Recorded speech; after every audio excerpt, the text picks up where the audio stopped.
नमस्कार दोस्तों, Indian army की तरफ से एक और भर्ती का ऐलान कर दिया गया है। आप लोग इसके लिए ऑनलाइन रजिस्ट्रेशन कर सकते हैं, जिसके अंदर soldier technical, technical nursing, general duty, tradesman, clerk, store keeper जैसी वैकेंसीज आपको देखने को मिलेगी। आपको मैं यहाँ पे बताना चाहूंगा कि आप लोग का किसी भी स्टेट के अगर आप रहने वाले हैं और आप ये जानना चाहते हैं कि आपकी स्टेट की भर्ती कब आएगी, तो चलिए सबसे पहले मैं वही आंसर देता हूं। तो प्लीज वीडियो को लाइक जरूर कीजिएगा। देखिए, हमारा एक पेज है समझ आया क्या .in। आपको बताना चाहूंगा, यहाँ पे हमने इंडियन आर्मी की तरफ से जो शेड्यूल इशू किया गया है 2020-21 का, वो अपडेट कर दिया है। वो अगर आप इस पेज पे आते हो तो बिल्कुल नीचे आइएगा, देखिए पूरा स्टेट का आपको मिलेगा। यहाँ पे आप लोग क्लिक कीजिएगा। उसके बाद यहाँ पे आपको पूरी स्टेट्स का ऑल ओवर इंडिया की शेड्यूल जो है वो यहाँ पे मिल जाएगा। आप लोग यहाँ पे देख सकते हैं। तो मुझसे कमेंट करने से बेहतर है कि आप लोग खुद डाउनलोड कर ले। और अगर आपको ये पेज नहीं समझ आया तो सिंपल सा गूगल में जाके समझ आया क्या सर्च करो, समझ आया क्या .in सर्च कर लेना। तो सबसे पहले यही वेबसाइट आएगी, यहाँ पे क्लिक करना। उसके बाद देखो सबसे पहले ही यहाँ पे मिल जाएगा। हो सकता है इसके बाद मैं कोई और भर्ती अपडेट कर दूं तो आप लोग थोड़ा नीचे आ जाइएगा, आपको नीचे भी मिल जाएगा। नीचे नीचे नीचे आते जाएंगे तो आपको जो है वो मिलते जाएंगे। ठीक है, तो आई होप आपको समझ आ जाएगा। आप लोग जैसे ही यहाँ पे क्लिक करेंगे उसके बाद बिल्कुल क्या करना होता है, कहाँ जाना होता है, यहाँ पे बिल्कुल नीचे आना होता है। कहाँ पे, थोड़ा चलिए ये ज्यादा नीचे हो गया, तो यहाँ पे आपको क्लिक करना है। तो ये पीडीएफ आपके सामने डायरेक्टली ओपन हो जाएगी। ठीक है, ये ओपन हो जाएगी। अब देखिए, इसके बाद अगर आप रजिस्ट्रेशन करना चाहते होंगे तो आप यहाँ से अप्लाई कर सकते हैं। आपको अप्लाई करना नहीं आता तो ये वीडियो देख लेना। अगर आपको मेरी बातें समझ आ रही हैं, अच्छी लग रही हैं, तो आप लाइक कर सकते हैं। मेरी कोशिश यही रहती है कि सबको समझ आना चाहिए, इसीलिए थोड़ा सा वक्त ज्यादा ले लेता हूं।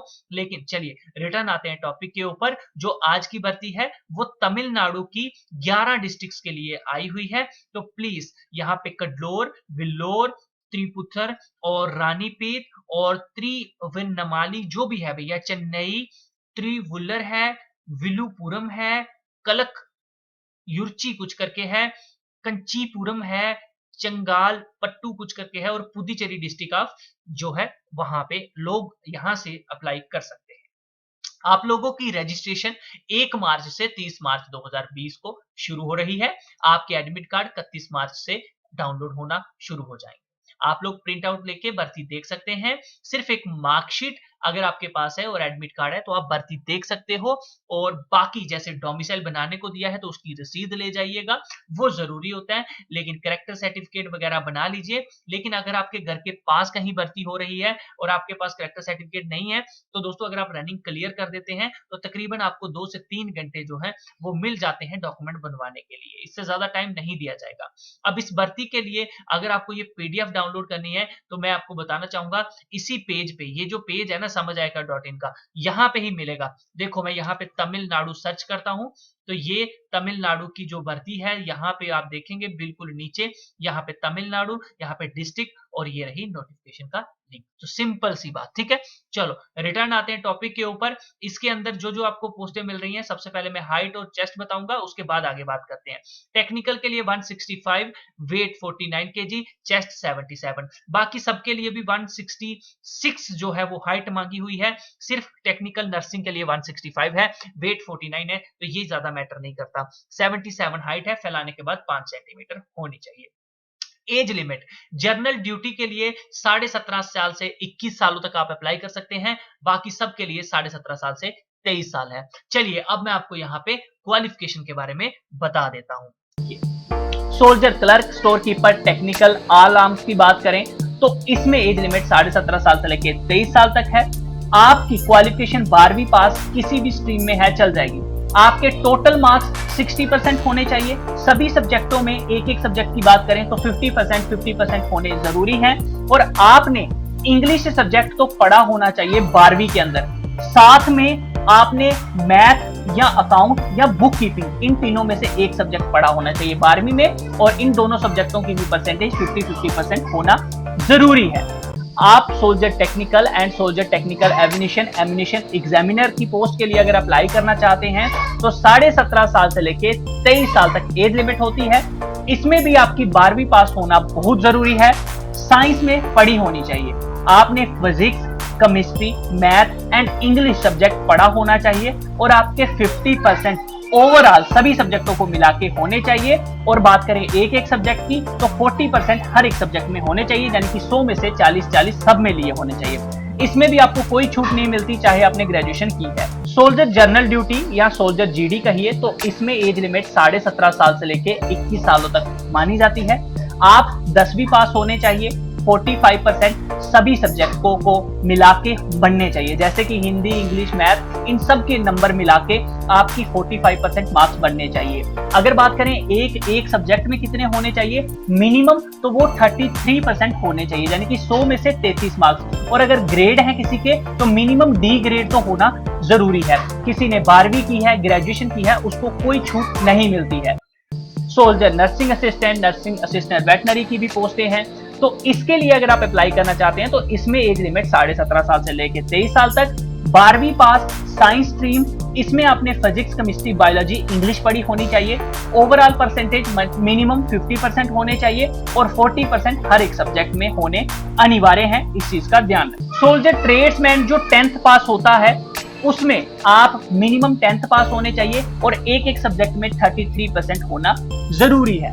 सोल्जर ट्रेड्समैन 8वीं, जिसमें आपको एसवाई हाउसकीपर और एमएस कीपर की पोस्ट मिलती है, उसमें आपके 33% होने जरूरी है। इसमें भी आपकी ओवरऑल परसेंटेज जो है वो 33% होना जरूरी है, यानी कि एक एक सब्जेक्ट में 33% होना तो जरूरी है। दोस्तों इस भर्ती में कुछ रिलैक्सेशन भी मिलेगी, जैसे अगर आप किसी सर्विसमैन के बेटे हैं, वार विडो के बेटे हैं या एक्स सर्विसमैन के, तो आपको 2 हाइट में, चेस्ट में 1 सेंटीमीटर, वेट में 2 केजी की छूट मिलेगी। वहीं दूसरी तरफ अगर आपको किसी ने गोद लिया है सर्विसमैन ने या वार विडो ने, ठीक है, या फिर आप लीगली अडॉप्ट किसी के सन हैं जो कि आर्मी में थे, तब भी आपको सेम छूट जो है वो मिल जाएगी, वेट में भी 2 सेंटीमीटर की छूट मिलेगी। स्पोर्ट्स पर्सन जिन्होंने फर्स्ट सेकंड पोजीशन हासिल की है पिछले 2 सालों में, उनको भी हाइट में सेम छूट मिलेगी, चेस्ट में 3 सेंटीमीटर और वेट में 5 केजी की छूट मिल जाएगी। देखिए तो ये है कंप्लीट आपकी इंफॉर्मेशन। इसके बाद डॉक्यूमेंट के बारे में बात कर लेते हैं, तो चलिए डॉक्यूमेंट के बारे में जान लीजिए। दोस्तों अप्लाई करने के बाद आप लोगों को फिजिकल फिटनेस टेस्ट देना होता है जब आप रैली में जाते हैं, तो वहां पे आपकी 1.6 किलोमीटर की रनिंग होती है, जिसमें 2 मार्क्स होते हैं, एक तो होते हैं फुल मार्क्स, एक होते हैं कम मार्क्स। देखिए अगर आप रनिंग 5 मिनट 30 सेकंड के अंदर कवर कर लेते हैं तो आपको 60 मार्क्स मिलते हैं, याद रखिए 30 सेकंड के पहले पहले, ठीक है। और अगर आप 30 सेकंड के ऊपर चले जाते हैं और 45 सेकंड के अंदर कवर करते हैं तो फिर आपको मिलते हैं 48 मार्क्स। इस चीज का ध्यान रखिए। दोस्तों आपके बीम पुलअप्स होते हैं, ये आपको डंडे के ऊपर लटकना होता है, तो इसमें आपको 10 पुलअप्स मैक्सिमम मारने हैं, जिसके आपको 40 मार्क्स मिल जाएंगे। लेकिन अगर आप 10 नहीं मारते हैं, 9 मारेंगे तो 33 मार्क्स मिलते हैं, 8 मारोगे तो 27 मार्क्स मिलते हैं, 7 मारोगे तो 21 मार्क्स मिलते हैं, 6 पुलअप्स मारोगे तो 16 मार्क्स मिलते हैं। उसके बाद एक 9 फीट का डिच होता है, जिगजैग बैलेंस होता है। 9 फीट का डिच जंप लगाना होता है, खड्डे को पार करना होता है। जिगजैग बैलेंस एक डंडे के ऊपर चल के दिखाना है। तो ये दोनों तो सिर्फ आपने क्वालिफाई करने हैं और रनिंग में और बीम में आपको मार्क्स लेने होते हैं। दोस्तों इसके बाद आपका फिजिकल मेजरमेंट टेस्ट होता है, फिर मेडिकल टेस्ट होता है। मेडिकल टेस्ट के लिए हमने काफी वीडियोस बनाई हैं, डिस्क्रिप्शन में दी हैं, तो वो चीजों को ध्यान रखिएगा और तभी मेडिकल देने जाइए। उसके बाद आपका रिटन टेस्ट हो जाता है। तो ये सारी चीजें हैं जो आपको करनी होती हैं रैली के दौरान। चलिए दोस्तों फिजिकल फिटनेस टेस्ट हो गया, सिलेक्शन होगी। अब बात करते हैं डॉक्यूमेंट की। तो डॉक्यूमेंट में एडमिट कार्ड, 20 फोटोस आपने कलर लेके जानी है, व्हाइट बैकग्राउंड, एजुकेशन सर्टिफिकेट में मार्कशीट अपनी और डिप्लोमा लेके जाइए, डोमिसाइल यानी कि मूल निवास लेके जाइए, कास्ट सर्टिफिकेट जिनके पास है वहीं लेके जाएंगे, रिलेशनशिप सर्टिफिकेट वहीं लेके जाएंगे जिनके पास है, रिलीजन सबको नहीं लेना, स्कूल का करेक्टर सर्टिफिकेट या फिर पुलिस का या सरपंच का एक बनवा लीजिए, ये ले जाइए, अनमेरिड सर्टिफिकेट जो 21 सालों से कम है, और रिलेशन सबको नहीं चाहिए, एनसीसी का सबको नहीं चाहिए, स्पोर्ट्स का सर्टिफिकेट सबको नहीं चाहिए, एक एफिडेविट है ये आपको तहसील कोर्ट से मिल जाएगा, 10 रुपए का बनेगा, फॉर्मेट पीडीएफ के अंदर आपको यहाँ पे देखने को मिल रहा होगा, यहीं आप उनको बताइए, उनको बोलिए आर्मी की भर्ती देखनी है, वो आपको गाइड कर देंगे। उसके बाद सिंगल बैंक अकाउंट है, पैन कार्ड है, आधार कार्ड है, इन तीनों में से कोई भी। तो दोस्तों ये थी कंप्लीट इन्फॉर्मेशन जो मैंने आप सबको बताई है इंडियन आर्मी से रिलेटेड। अगर आप इंटरेस्टेड हैं अप्लाई करने में तो जरूर अप्लाई कीजिएगा और ये वीडियो कैसी लगी कमेंट करके जरूर बताइएगा। ओके फ्रेंड्स, समझ आया क्या?